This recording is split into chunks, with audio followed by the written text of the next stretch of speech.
오늘 함께 은혜 받을 말씀은 요한복음 4장 23절 말씀입니다.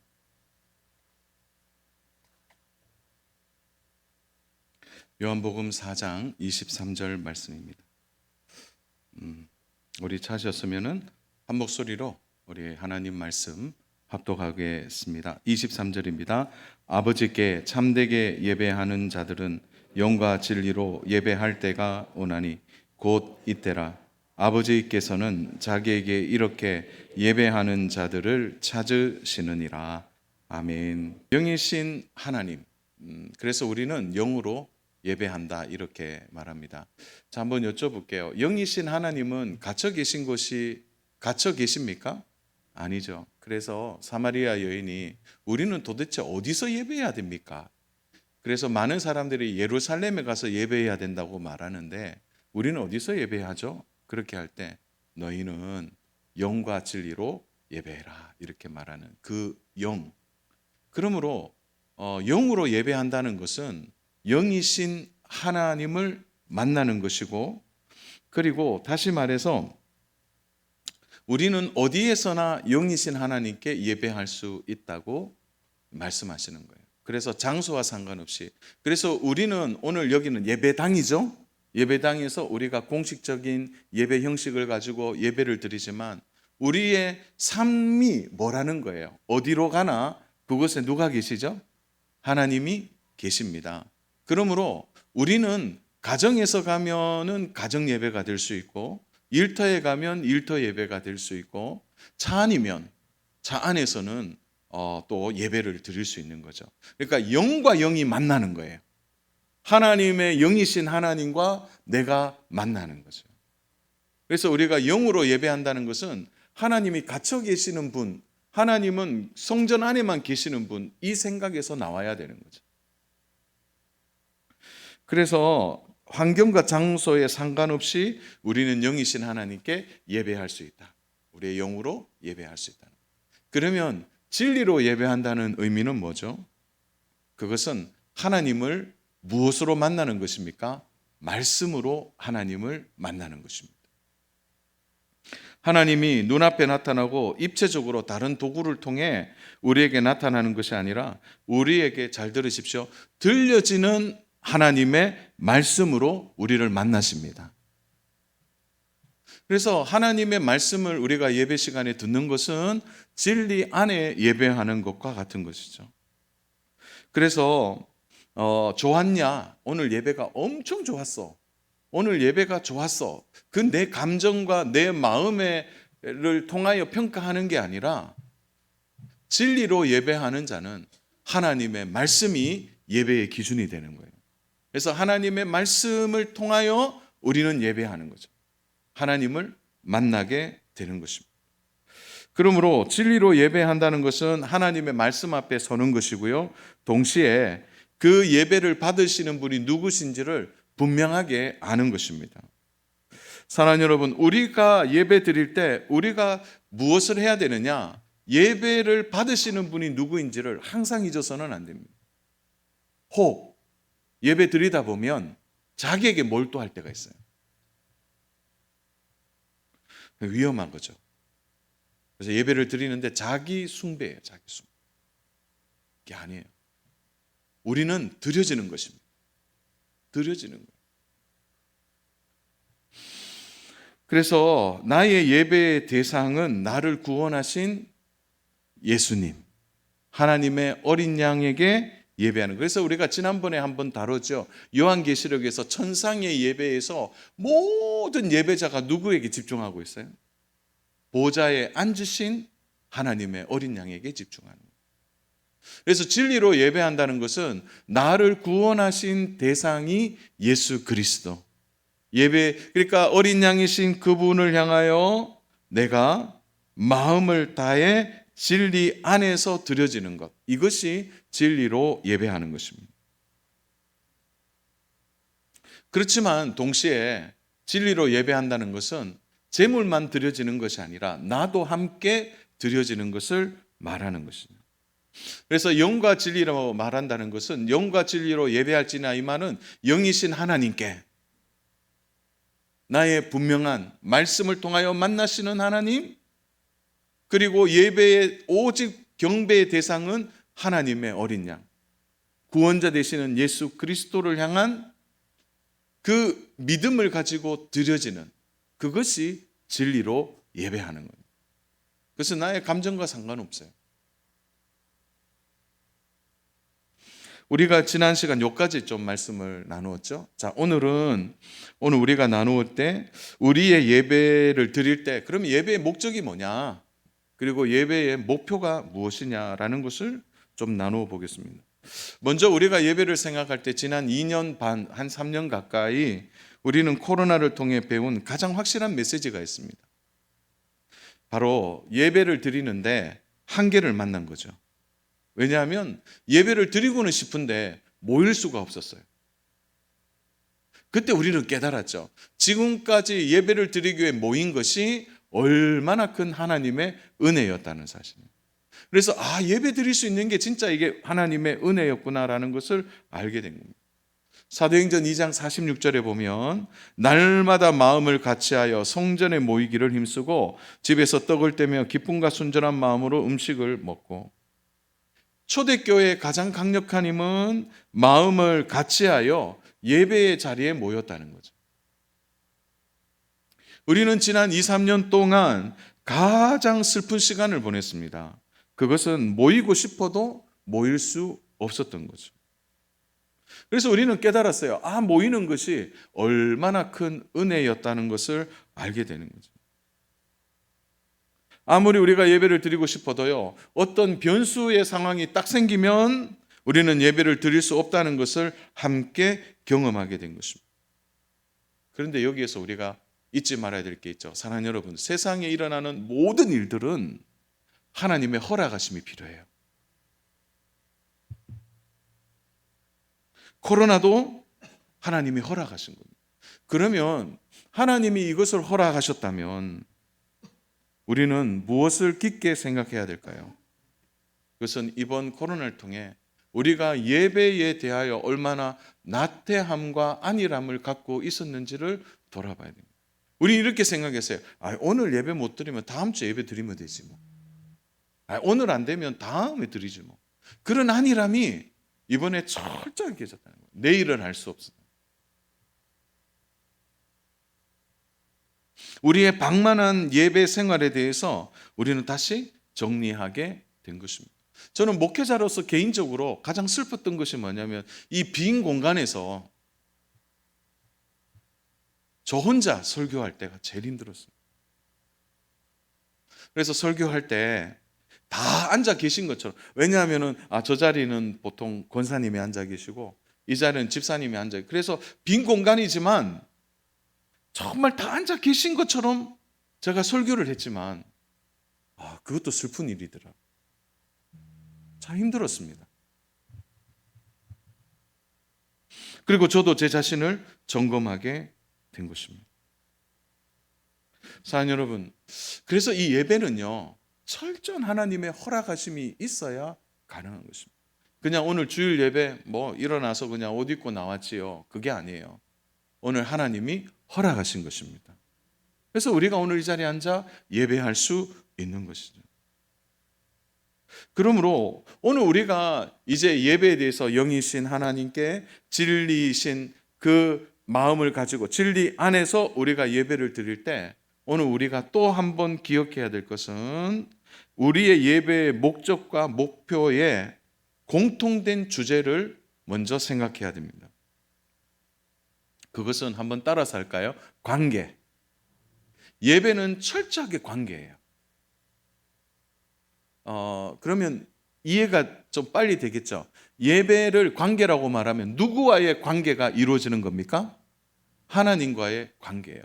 그래서 우리의 예배의 목적과 목표에서 반드시 제일 중요한 것은 하나님과의 관계예요. 예배를 드리는 목적도 하나님과의 관계이고 예배를 드리는 목표도 하나님과의 관계입니다. 이게 왜 중요할까요? 재밌게도요, 인간이 타락하기 전에는 예배의 형식이 없었습니다. 왜 그렇죠? 하나님과의 관계가 이미 친밀했기 때문에 그렇습니다. 예배의 형식이 굳이 필요하잖아요. 매일마다 하나님을 만났기 때문이죠. 이미 아담과 하와가 죄가 관영하기 전, 죄가 들어오기 전에는 이미 하나님과 친밀한 관계를 이루었다는 거죠. 그래서 하나님과의 친밀한 그 자체가 예배였습니다. 어디에서나 하나님을 만났어요. 또 어디에서나 하나님의 말씀을 들으면서 교통했다는 거죠. 그게 뭐예요? 영과 진리로 예배했습니다. 때로는 하나님이 만드신 자연 만물을 통하여서 하나님의 위대함을 찬양했고요. 그 자연 만물 속에 하나님을 향한 생각들을 의식하며 끊임없이 친밀함 속에 아담과 하와가 살았다는 것입니다. 그래서 사람과 하나님 사이에 담장이 없었습니다. 자, 초대교회가 이루어지기 전에 예수님이 오셔서 십자가에 죽으심으로 가장 먼저 일어난 게 뭡니까? 휘장이 위로부터 아래로 찢겨진 거예요. 왜냐하면 휘장 안에는 지성소가 있었고 1년에 딱 한 번 대제사장이 속죄일 만에 들어갈 수 있었어요. 하나님과의 만남을 가질 수 있었다는 거예요. 그래서 많은 대제사장이 죽기도 했어요.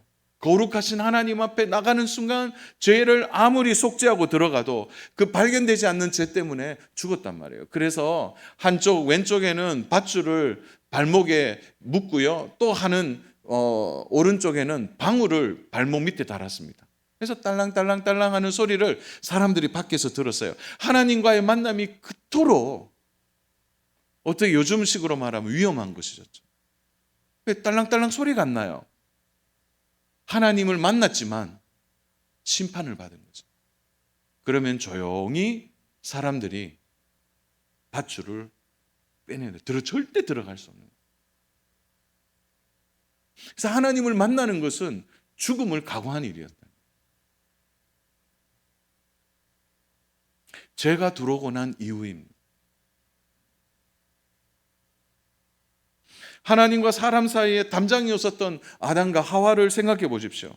별도 예배 시간이 필요 없어요. 하나님을 매일 만났으니까. 예배 장소도 필요 없습니다. 따로 날을 정하지 않아도 돼요. 늘 하나님과의 만남이 이루어진 것입니다. 죄로 인하여 타락하고 하나님과의 관계가 끊어지고 대부분의 시간을 하나님을 의식하기보다는 세상을 의식하며 살아가는 우리들이 이제 하나님과의 만남을 위해 하나님이 세우신 것이 예배입니다. 그래서 하나님이 인간이 타락하고 난 뒤에 가장 먼저 하신 일이 뭐냐? 우리들에게 바로 제사 제도를 만들어 주신 것입니다. 사람이 생각해낸 게 아니에요. 하나님이 이렇게 예배하라고 직접 가르쳐 주신 것입니다. 왜냐하면 예배가 하나님을 만나는 일이었기 때문에 그렇습니다. 하나님과 친밀함을 가지고 하나님과의 관계 안에 들어가는 것이 예배였어요. 그러나 동시에 삶과 죽음을 가르는 것도 예배였습니다. 한번 보세요. 아담과 하와가 하나님으로부터 예배를 배웠죠. 그러니까 가인과 아벨에게 어떻게 합니까?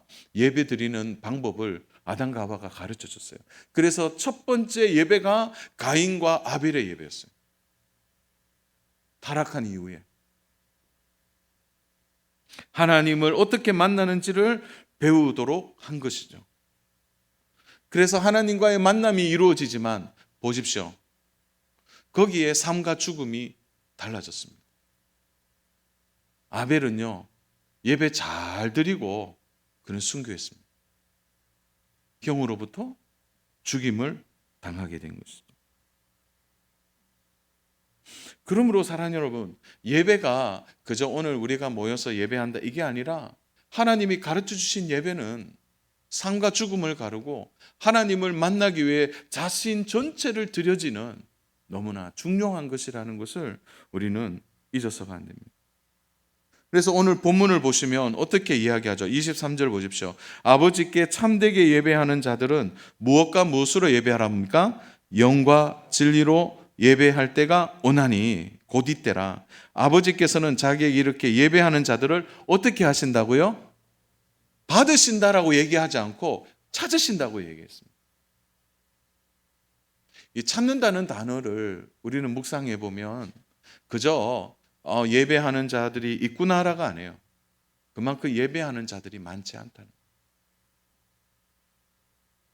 우리는 쉽게 예배자가 많다는 생각을 하게 돼요. 그러나 노아 홍수 시대를 보십시오. 노아 홍수 시대에 오직 예배자들은 노아와 그의 가족들밖에 없었다.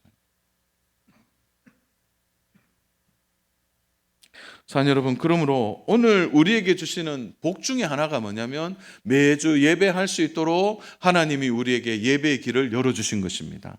이게 진짜 복이에요. 부름을 받았다는 것이 복입니다. 아멘입니까? 진짜 부름을 받은 거예요. 그렇지만 더 중요한 것은 부름을 받았다면 우리가 그 부르심에 합당한 예배자가 되어야 되는 거죠. 그래서 우리에게는 예배자로 부름을 받았다는 확신을 가지고 마음을 다해 예배해야 합니다. 이스라엘 백성들은 착각했습니다. 자신들은 너무나 예배를 잘 드리고 있다고 생각한 거예요. 그런데 늘 하나님이 말씀하셨어요. 어떻게 말씀하셨죠? 너희는 마음이 없구나라는 거예요. 마음이 없다. 마음이 식어버린 거죠. 마음이 함께 있지 않는 것입니다. 그러니까 마음이 다른 곳에 가 있는 거죠. 사랑 여러분, 정직하게 오늘 예배 드리시면서 어떠셨어요? 진짜 예배를 드릴 때 좀 지루하다, 좀 답답하다 이런 마음이 든다면 혹 그 책임을 다른 외부에 돌리지 마시고 내가 지금 마음이 없는 것은 아닌가 한번 점검해 보셔야 됩니다. 초대교회 성도들은 예배 드리는 것에 모든 에너지를 집중했습니다. 하나님 말씀 듣고 싶었던 거죠. 그래서 초대교회 예배는요, 삶과 죽음을 갈랐습니다. 예배 드리는 곳이 들키는 순간 그들은 순교해야만 했다. 오늘 저와 우리 성도님들의 슬픔은 이겁니다. 마음이 식어 있는 거죠. 저는 오늘 우리가 그러면 마음을 다하여 예배한다는 의미가 뭘까요? 오늘 본문에서 23절에서 얘기하죠. 바로 참되게 예배하는 자, 참되게 예배하는 자. 영과 진리로 예배하고 그 앞에는 참되게 예배하는, 요 참이라는 말은 마음을 드리는 겁니다. 마음을 드리는 예배예요. 마음을 드리는 자. 저는 마음을 드린다는 의미를 이렇게 해석하고 싶은데요. 사랑하는 여러분, 예배는 예배 자리에 오기 전 가정에서부터 시작합니다. 그래서 오늘 예배 드리기 전에 어떻게 하셨어요? 아침에 일어나셔서 씻고 오잖아요. 적어도 예배 오는 날은 그래도 참 좋아요. 제가 농공교회 와서 가장 기뻤던 일이 2012년도에 어떤 일이 있었냐면, 자, 이제 예배 전에 마당이 이렇게 있는데 누가 이렇게 오는데 경운기 타고 양복 입고 오시더라고요. 안 웃으시네요. 한번 그 장면을 상상해 보세요. 경운기의 양복, 오토바이의 양복,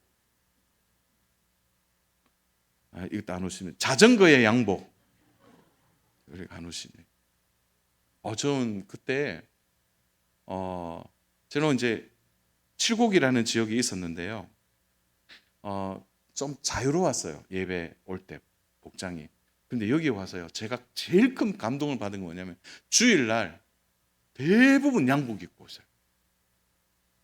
또 이 말을 또 잘못 이해하셔서 다음 주에 양복을 사야 되나 말아야 되나 이런 얘기가 아니고 준비가 되어 있어 오신다. 마음을 쓰고 있다는 게 느껴졌어요.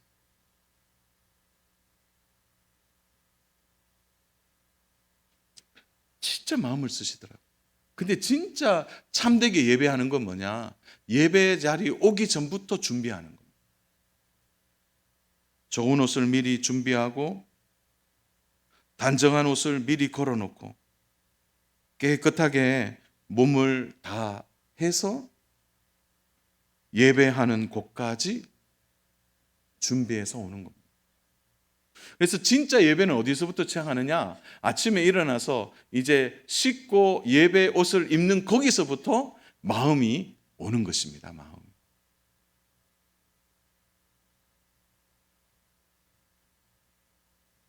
가끔 막 농사일을 하시다가 급하게 들어오시는 분들이 있어요. 그러면은 신발에 이제 흙이 이렇게 있잖아요. 그것도 의식하지 못하고 막 오세요. 그래서 급하게 막 교회 로비를 지나가는 모습을 보면 감동입니다. 왜 그렇죠? 마음이 여기에 와 있는 거죠. 마음을 다한다는 것, 참되게 예배한다는 것은 마음을 여기에 두는 겁니다.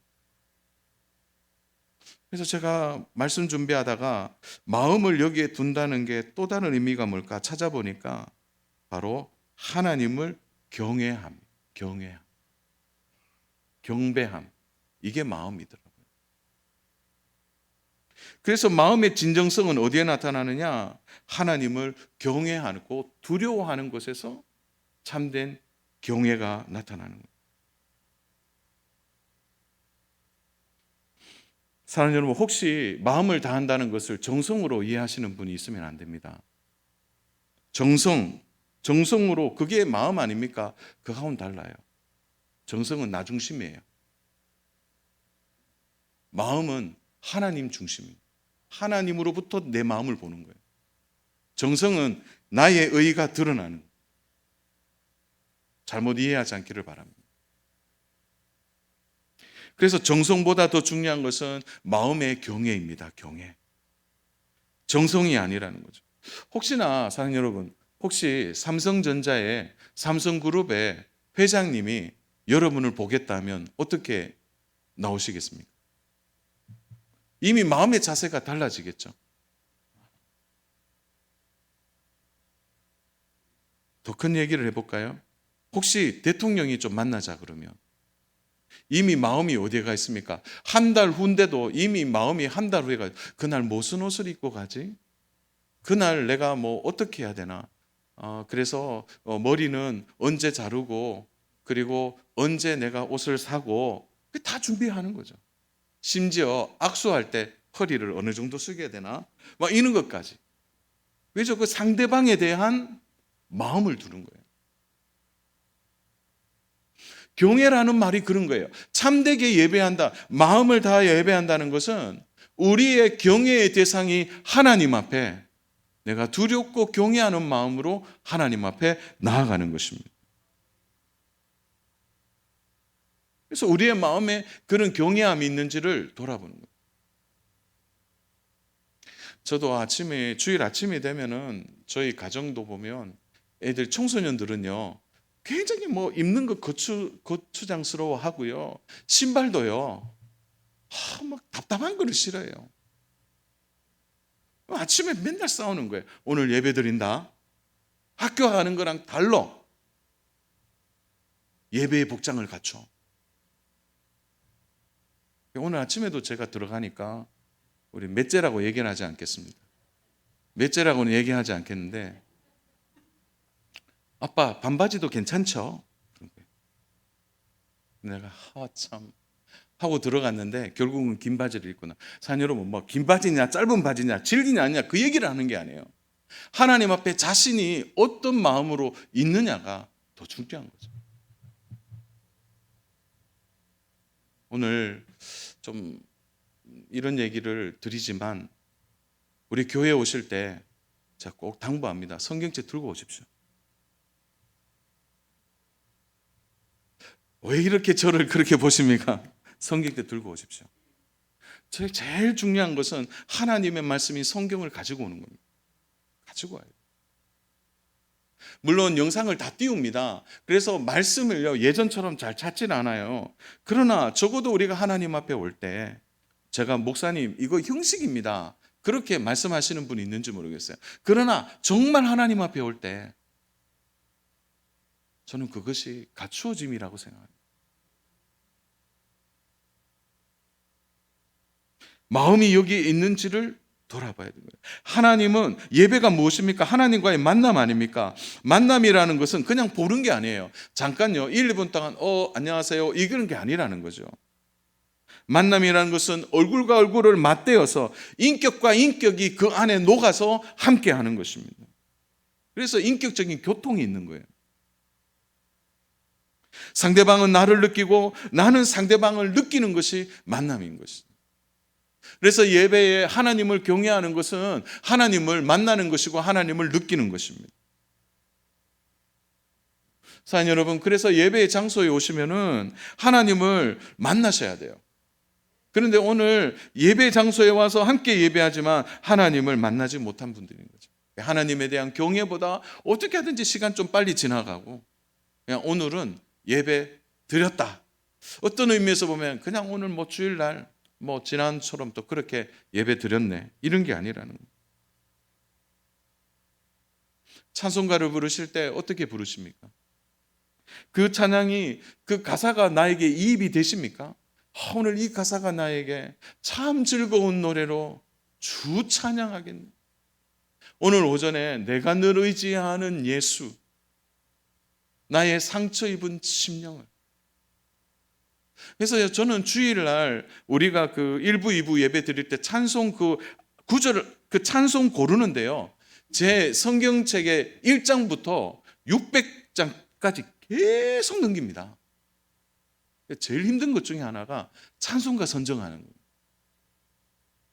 그냥 대충 뭐 오늘 찬송가 이거 부르면 되겠네, 그렇게 하지 않습니다. 오늘 성도들이 와서 이 찬양을 부르면서 어쩌면 한 주에 이 찬양이 우리의 삶의 가사가 될 수 있고 우리의 삶의 능력이 될 수 있고, 그래서 그 가사 한 잔한데, 그래서 어떨 때는요 찬송가 고르는데도 시간 많이 지나갑니다. 1장부터 계속 넘기는 거예요. 또 안 되면 다시 1장부터. 찬송이 그렇게 해서 준비되는 겁니다. 그래서 찬양 부를 때 하나님 앞에 찬양만 드려지는 것이 아니라 아벨과 그의 제물이 드려진 것처럼 그 찬양과 함께 내가 드려져야 되는 겁니다. 그게 마음의 경외심이라는 거예요. 기도할 때도요, 기도만 딱 드려지는 게 아닙니다. 오늘 특별히 대표 기도 하실 때 성도 여러분 기억해야 될 것은 대표 기도 속에 나의 기도가 함께 들어가는 겁니다. 기도로 동참해요. 그래서 기도하다가 보면 기도자가 이렇게 기도의 문구를 할 때 우리 왜 아멘 합니까? 그렇게 될 줄로 믿습니다. 내 마음을 함께 하는 것입니다. 한 문구 한 문구가 막 생각나는 거예요. 오늘 1부의 기도자 배재익 집사님도, 2부의 기도자 장충환 장로님도, 오늘 또 4부의 오후 예배 때 신문규 집사님도, 저 앉아서 그 문구를 다 기억하는 거예요. 함께 하는 것입니다. 사랑하는 여러분, 기도할 때 뭐 진짜 급한 일이 아니고서는 움직이시면 안 됩니다. 함께 기도하셔야 돼요. 우리 교육자들도 무슨 이제 뭐 체크한다고 움직이면 안 돼요. 기도할 때는 모두가 정지돼요. 그래서 그 기도의 그 병에 함께 올라가야 되는 거예요. 함께 올라가야 돼요. 사랑하는 여러분, 설교 시간에 하나님의 말씀을 경외하면 진짜 설교의 말씀에 우리의 마음을 붙들 수 있습니다. 진짜 나에게 주시는 말씀이다. 나에게 주시는 말씀. 마음에 여러 가지 생각이 일어날 수 있습니다. 그러나 말씀에 집중하는 거죠. 안 놓치려고 예를 쓰는 겁니다. 그래서 그 말씀 속에 하나님을 만나는 것이죠. 예배를 드리고 난 후에 축도 시간에도 그 기도에, 그 축복 기도가 나에게 이루어지도록 끝까지 손을 모으고 함께 기도하는 것이죠. 사랑하는 여러분, 이런 예배, 그래서 참되게 예배하는 것, 마음의 경외심을 가지고 하나님 앞에 하나님과의 만남 속에 예배가 드려질 때 바로 그것이 하나님이 찾으시는 예배자인 것입니다. 자, 그러면 오늘 짧게 한 2가지만 정리할게요. 첫 번째, 그러면 이 예배의 가장 큰 목적, 예배의 가장 큰 목적 한번 따라서 할까요? 하나님께 영광. 예배의 가장 큰 목적은 하나님께 영광입니다. 하나님을 영광스럽게 하는 겁니다. 찬양도 기도도 말씀도 다 모든 것이 하나님의 영광을 위해 드려지는 겁니다. 그래서 하나님께 영광 올려드린다. 영광 올려드린다. 그래서 오늘 이 자리에 우리가 예배하는 이것이 하나님께 영광이 되는 것입니다. 하나님께 영광이 되는 것입니다. 신학에서 배우는 그 영광이라는 주제가 이제 세 가지로, 하나님께 영광이라는 주제가 세 가지인데요. 첫 번째는 본체적인 영광이라는 말이 있습니다. 이게 뭐냐면 하나님 스스로 나오는 영광이에요. 그래서 본체적인 영광은 하나님은 영광이신 거예요. 원래 하나님은 영광이십니다. 거기에 보태거나 감소되지 않는 영광이죠. 그래서 하나님의 영광은요, 절대 사람이 어떻게 한다고 해서 사람의 평가로 그 영광이 감소되거나 높아지는 게 아니에요. 그리스 로마 신화의 대부분 신들은 뭐예요? 인간의 사랑을 많이 받으면 그 신이 힘을 얻는 거죠. 그래서 사실은 신관 자체가 사람의 손에 달린 겁니다. 하나님의 영광은 그렇지 않습니다. 사람이 어떻게 평가하든 사람이 어떻게 말하든 하나님의 영광은 감소하지 않는다. 하나님 원래 영광이십니다. 영광. 그게 본체적인 영광이에요. 그래서 우리가 예배 드릴 때 하나님의 영광은 절대 훼손되지 않습니다. 그래서 우리가 앉아서 예배하는 순간 하나님은 그 영광의 충만함 속에 계시는 거죠. 또 하나가 뭐냐면 발산적 영광입니다. 그건 뭐냐면 하나님이 이렇게 발산한다. 그 영광을 우리에게 보여주실 때가 있는 거예요. 그래서 특정한 장소에서 하나님의 영광이 보여지거나 아니면은 특별한 계시가 내려서 보여지는 거죠. 그게 구약에 많이 일어났습니다. 우리 대표적인 것이 모세가요, 미디안 광야에서 하나님의 부르심을 받죠. 그때 가시떨기 나무가 타는 것 같으나 타지 않았어요. 그건 뭐죠? 하나님의 임재 아닙니까? 그 속에 하나님의 영광이 나타나는 거예요. 그러니까요, 모세가요, 꼼짝 못했습니다. 하나님의 영광을. 그게 발산적 영광이에요.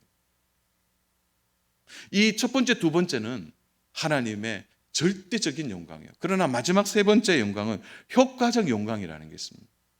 신학에서 배우는데 효과적 영광이 뭐냐 이렇게 말하면 모든 사람들이 하나님이 하나님 되심을 찬양하는 것, 그리고 하나님이 우리의 구주가 되시는 것을 인정하는 것, 그리고 하나님이 오직 영광 받으실 분이라는 것을 믿는 것, 이 자체가 효과적 영광이 된다는 거예요. 우리가 예배를 드리고 하나님을 만날 때 우리 그런 말 많이 하잖아요. 하나님께 모든 영광을 올려드립니다. 그 올려드리는 그 예배, 그것이 바로 효과적 영광으로 하나님이 받으신다는 거예요. 그래서 우리는 이 세 번째 효과적 영광을 예배를 통하여 하나님께 올려드리는 거죠. 그게 우리의 가장 큰 예배의 목적입니다.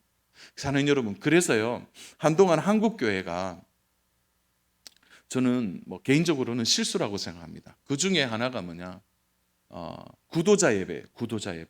모든 예배를 오는 사람들 중심으로 예배하는 거였어요. 한동안 유행했습니다, 구도자 예배.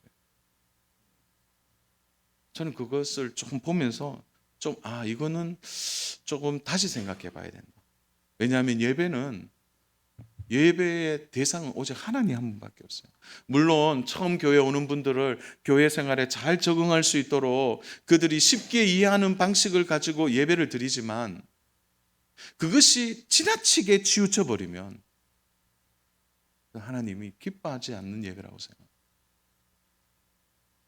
참 시간이 벌써 한 20년 가까이 지났네요. 한 20년 넘게 한국교회가 이 구도자 예배를 실험적으로 했습니다. 그런데 지금 구도자 예배 드리는 교회가 없어요. 거의 없어졌어요.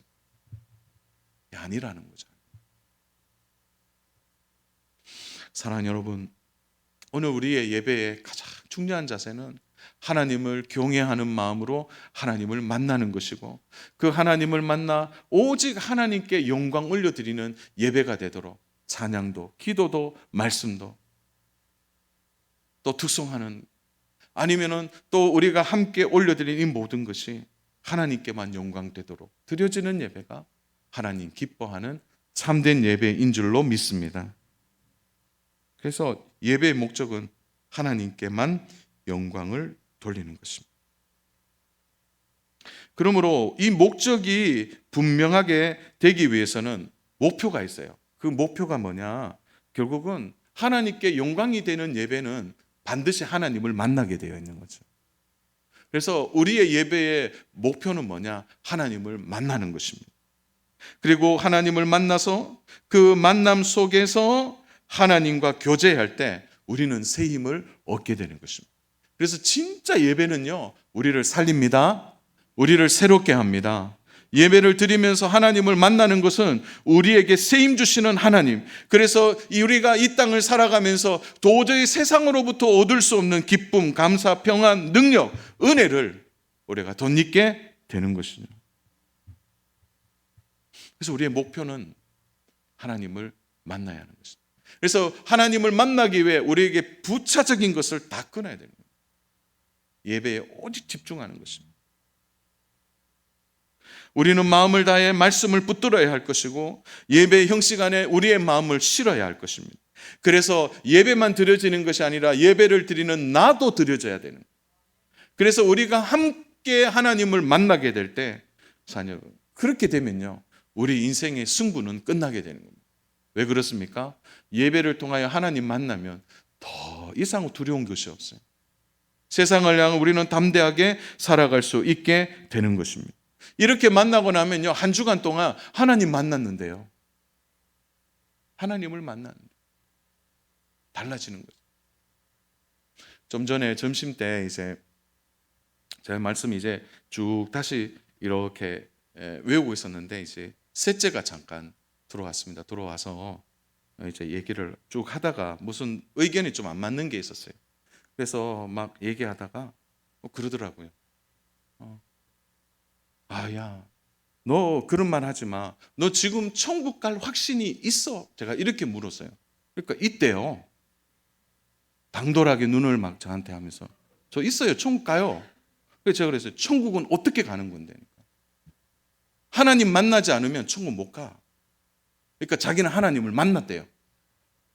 그래서 제가, 여봐라, 하나님 만났다는데 그 하나님 어떻게 만났느냐 하니까 이번에 청소년 수련회 때 하나님 만났다는 거예요. 그래서 제가 너무 궁금해가, 하나님 어떻게 만났네? 하나님은 느껴졌어? 하나님을 경험했어? 그러니까 하나님이 자기와 함께 있다는 거예요. 그것을 자기는 분명히 느꼈다는 거예요. 제가 더 이상 무슨 할 말이 있습니까? 하나님 만났다는 거예요. 그게 자신의 인생의 천국의 확신까지. 목사 딸이니까 천국 간다고요? 아닙니다. 사랑하는 여러분, 우리의 삶의 가장 강력한 거는요, 하나님 만나는 겁니다. 만나면요, 세상을 향하여 우리가 세상을 향하여 담대하게 살아갈 수 있어요. 하나님 못 만나면요, 세상이 두려워지고 세상이 거대해 보이는 것이죠. 이렇게 매주 하나님을 만나고 하나님의 영광을 드러내고 하나님의 은혜 안에 살고 감격하고 그 속에 살아가면 사뭇 한 주간의 삶이 달라지지 않겠습니까? 또 한 주간이 기다려지게 되는 거예요. 삶의 예배도 드리지만 공식적으로 함께 모이는 예배 속에 하나님의 영광을 맛보고 하나님과의 진실한 만남이 이루어진다면 매주 드리는 예배가 지루하거나 슬프지 않을 것입니다. 저는 오늘 귀한 성도님들에게 진짜 우리의 목적은 하나입니다.